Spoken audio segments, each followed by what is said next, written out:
Alam ko po na marami sa inyo ang linggo-linggo tumututok para sa mga kasagutan sa inyong mga tanong. Tulad po ng nakagawian, tutugunan ko po ang ilang katanungang inyong pinadala sa amin. Magsimula na po tayo. Tungkol po sa pagpapatawad at paglimot ang una nating tanong na nagmula po kay Benji Boy Catalan. Ito po ang kanyang katanungan. Dear Bishop, thank you po sa pagsagot ninyo sa tanong ko noong last February 14, 2010. Yun na po ang pinakamagandang regalong natanggap ko. Ang tanong ko lang po, paano ko po ba mapapatawad ang mga taong nagkasala sa akin ng mabigat? At paano ko po ito dapat kalimutan? Salamat uli dito sa napakaganda ninyong show. God bless to you and to all your televiewers and more power to your show. Benji Boy R. Catalan. Benji Boy, maraming salamat din. Nakakatuwa naman, nakakataba ng puso ang iyong pagsasabi na maganda ang ating show. Ito'y gumaganda dahil sa mga taong katulad mo na patuloy na sumusubaybay at nagpapadala ng mga katanungan tungkol sa pagpapatawad. Okay? Paano ba magpatawad? Yun ang una mong tanong. Una, hingin mo sa Diyos ang biyaya ng kakayahan magpatawad. Kasi tayong mga tao, siyempre pag nasaktan ng puso, may sugat, at may imahinasyon, may alaala ng mga sakit na nabigay sa atin ng kapwa-tao, talagang hindi natin kaya sa paggamit lang ng ating human capacities na magpatawad. Sino ang marunong magpatawad? Ang Diyos. Pinatunayan niya yan kay Jesus at sa biyaya ng Espiritu. Kaya kung gusto nating matutong magpatawad, humingi tayo ng biyaya sa Diyos.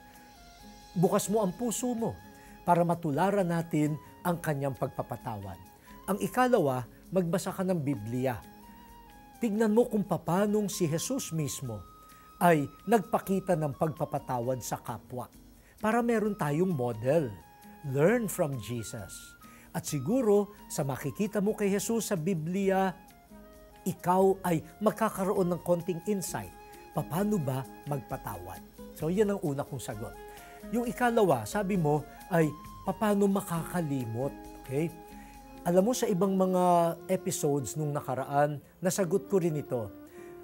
Siguro naman ang pagpapatawad, hindi nakabatay sa total na paglimot. Kasi tayo ay may mga alaala, meron tayong mga gunita, talagang hindi natin maaalis na maalaala kung minsan ang mga sakit na dulot sa atin. Pero yung pag-alaala, hindi laging hadlang sa pagpapatawad. Sa katunayan, siguro kailangan baguhin mo lang ang iyong naaalaala.